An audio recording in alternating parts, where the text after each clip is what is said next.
Good morning. I am so happy today to introduce you to three friends two are sisters, and all three are friends, and they all live in the beautiful, sunny, snowy state of Minnesota.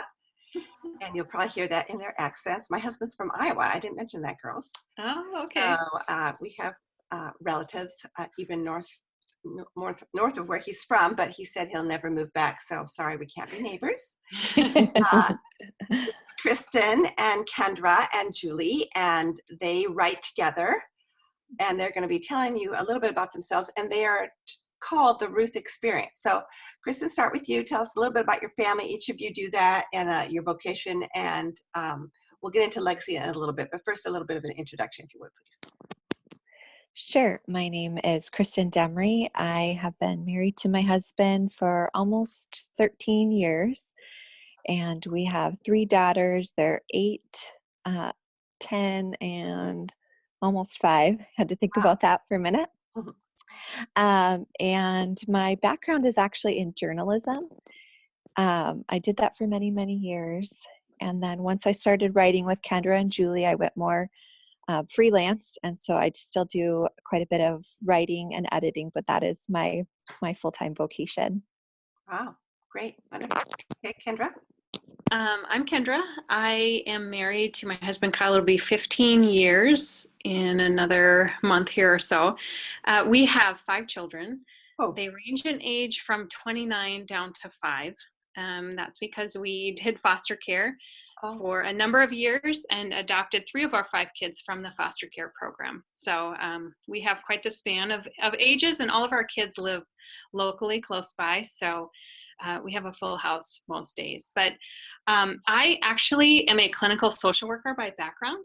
And like Kristen said, once we started really writing together, the 3 of us, I sort of stopped doing that and have been full-time writing now for the last couple of years. But I find that it's very similar to what I did in social work. I've always loved stories. I've always been passionate and fascinated and encouraged by people's stories. And so I feel like it's even though it's a different profession, it's also very similar in that I still get to share stories and just be able to listen to people's hearts and what's been going on in their lives. So my question is, how do you have 5 children and write? But we'll talk about that later. Julie? So I'm Julie. I'm the only non-biological sister friend in this trio, although they do claim me as an adopted sister. So there's that. I live in central Minnesota in the same town as Kendra. I've been married to my husband, Aaron, for 18 years. We have 2 kiddos. So I have 2 official teenagers now, a boy and a girl in my house. So that's a whole new phase that we've entered into. I am an attorney by background. I practiced for 15 years. I've not been practicing for about 3 years, although I do teach a business law class at a local college, which keeps me, I'm kind of nerdy. I love the law and legal things. So it allows me to keep like one foot in it. Yeah. But like Kendra, I used to be a storyteller. That's what I was as a profession, as an attorney. I was telling my clients stories. And so now I'm just a different kind of storyteller. So I think we all 3 have been storytellers our entire professions, just we're doing it in a slightly different way now. And don't you find that people listen and learn better when we're telling a story rather than telling them what to do, especially with our own children? Stories just resonate with people differently than just about any other kind of information.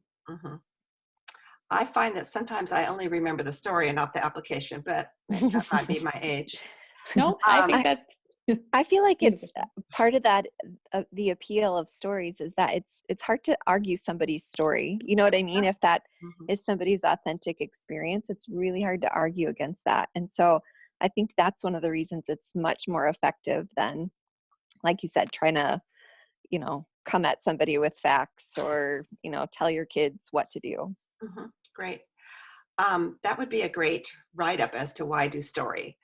But I have so many other questions. One of you tell me, Kendra, you tell me why you called yourselves the Ruth Experience. Sure. So Julie, we met her in 2003. She moved to town. And then several years after that, she and I were part of a little church plant. And we were actually looking at starting a group. We had grown up and speaking of stories, just found them to be so powerful. And so I had grown up in a faith tradition where we would have like a tea and testimony night.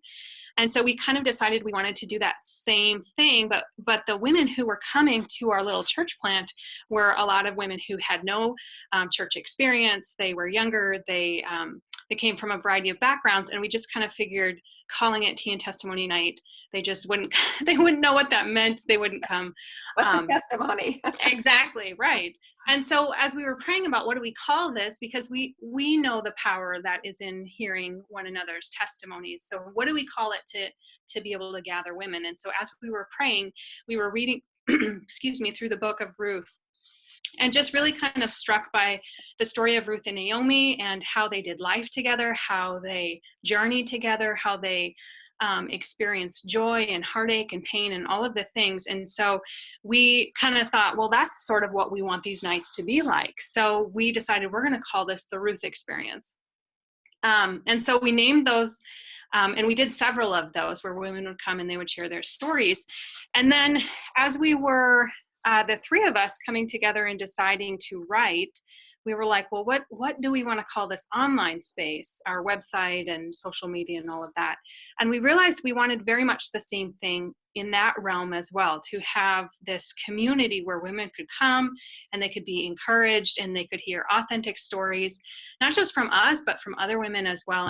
And so that's why we decided to call it the Ruth Experience. It's also the title of our first self-published book that we put out. Was called the Ruth Experience as well. So we love the book of Ruth. That's great. I think that's a great explanation. I didn't know that story. When did you know that you three could work together? Because I think that would be, there's lots of writers listening to this and they're probably going, I think I would only risk that after lots of prayer or whatever, because you kind of are independent in your writing and you want to make sure that if you're connected with someone that they're representing your passion, your values, your talent. Maybe that sounds vain, but it would be maybe scary for some people to collaborate. So what helped you know that this was the right thing to do? You know, we did life together for so long. We met each other in our early 20s. And we didn't start writing together until, well, there is a span of age amongst the three of us, but most of us were well into our 30s. Two of us were well into our 30s when we started to write together. And we had done a tremendous amount of life in between that. So there had been loss and graduations and marriages and babies and foster care. I mean, we just had lived through a lot of life, the good, the bad, the really hard.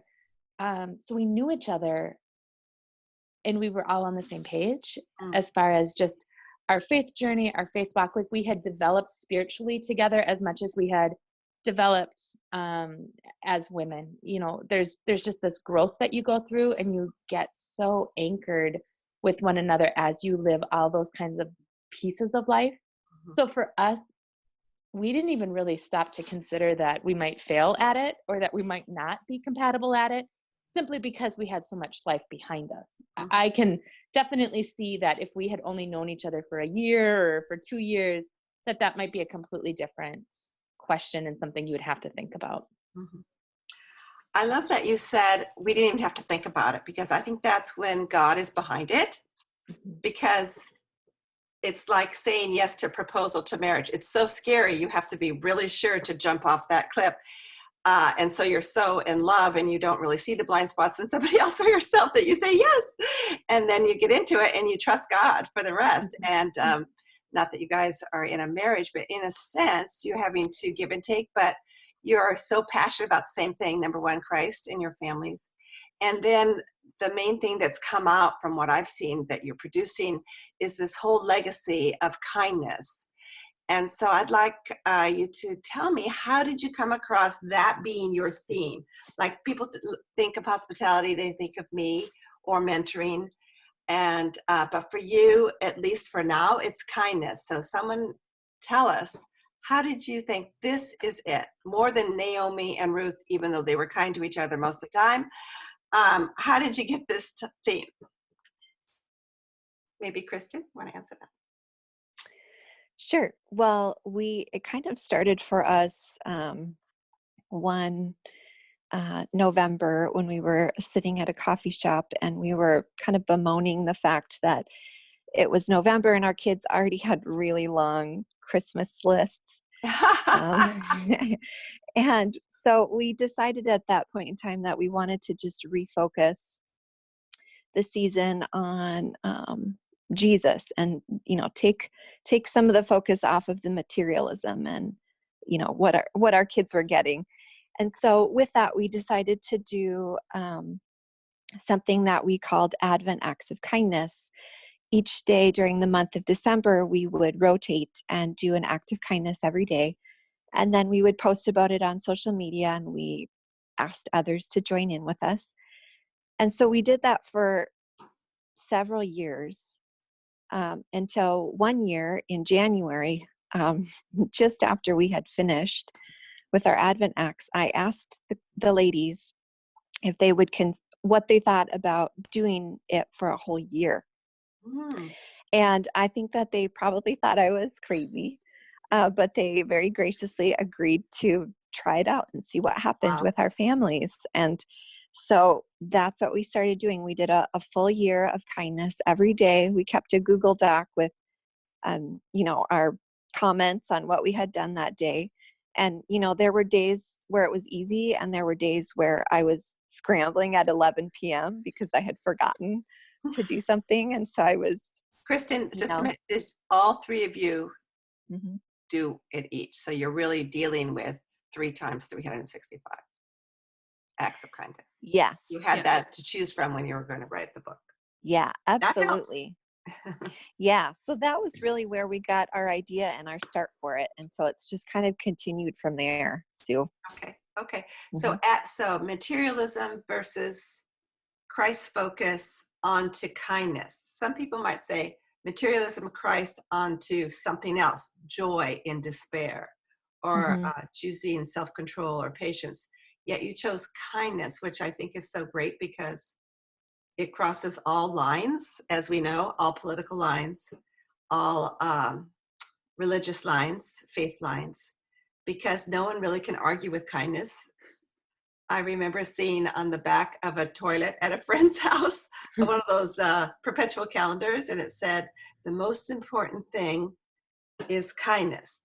Then it says, the second most important thing is kindness. The third most important thing is kindness. And I had 3 squabbling daughters at my table that night. So I told them about it, and they were like really bored by the third line, And the third most important is kindness. But for me to do what you did with your kids, what a legacy you have for your own children. They will never forget this.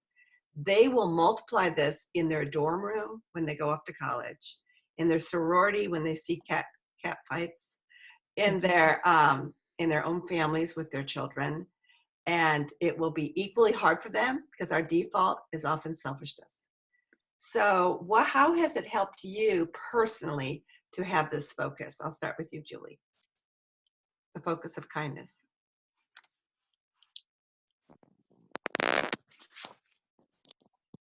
Yes? Do you understand my question? Yes. Sorry. I think it's made me be intentional. I mean, the thing is, it's easy to think about it or say, I'm going to do it, but then to actually follow through and do it. And so what we saw in our family was when we started practicing it, first of all, it required intentionality, which has then flowed into other areas of our life.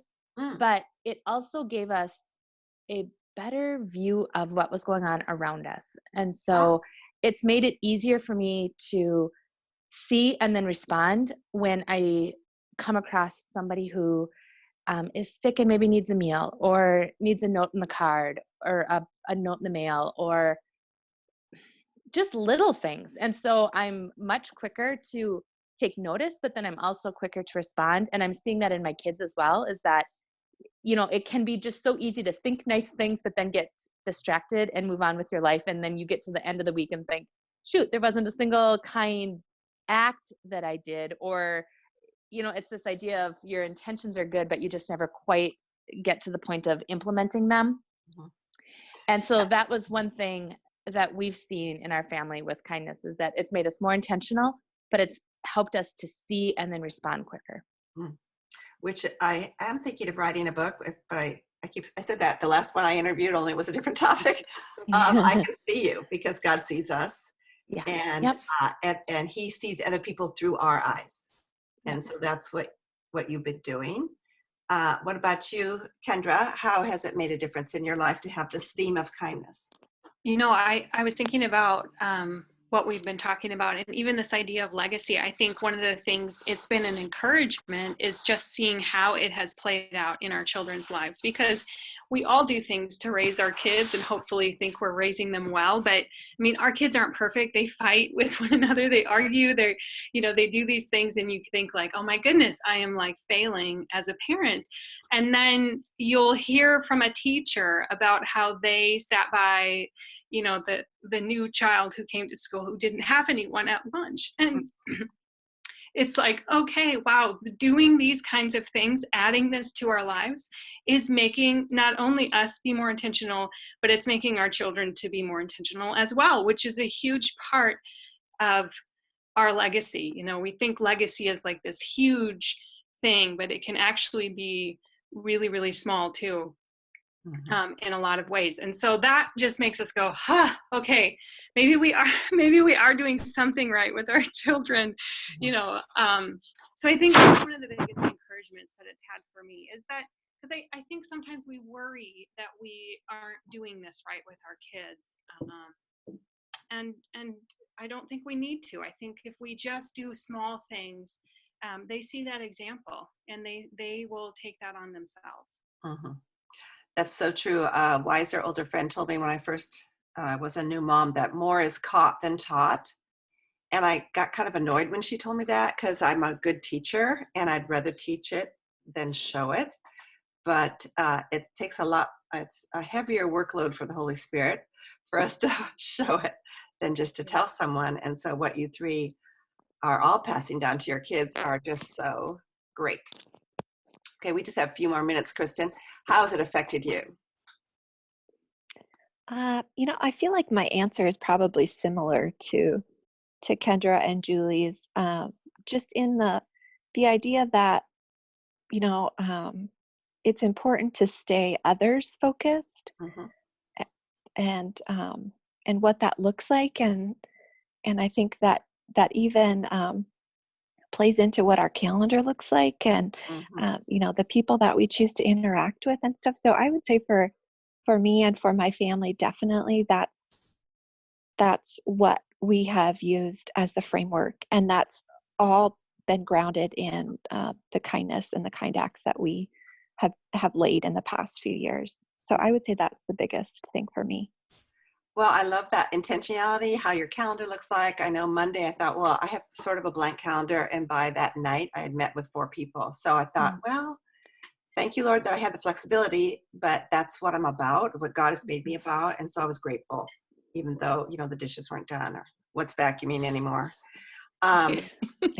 Real quick, would one of you just list off your books, and then we're going to put all the information in the show notes. One other question I'd like you to answer on email, because we're going to be cut off pretty soon, is what do you do when you feel tempted not to be kind?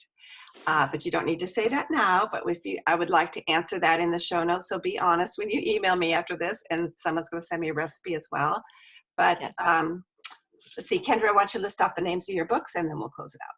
Okay, so we have our two most recent books that have come out on kindness are the 365 Daily Acts of Kindness. And then we have 100 Days of Kindness. Both of those are through Tyndale, and you can buy them anywhere books are sold. But we have a new book coming out this fall that's going to be 365 Daily Acts of friendship. Oh. And so kind of jumping off of that kindness idea, now we're going to be opening it up to friendship. So Love you that. can look for that this fall as well. So Fabulous. Well, maybe we can talk to you again, because I'm speaking on the Friendship Connection in 2 weeks in Southern California, and I would love to promote that book. And I just think you guys are great, and it's an honor and privilege to be your friend. Thank you so much. thank you. Thank you, Sue. Thank you, Sue.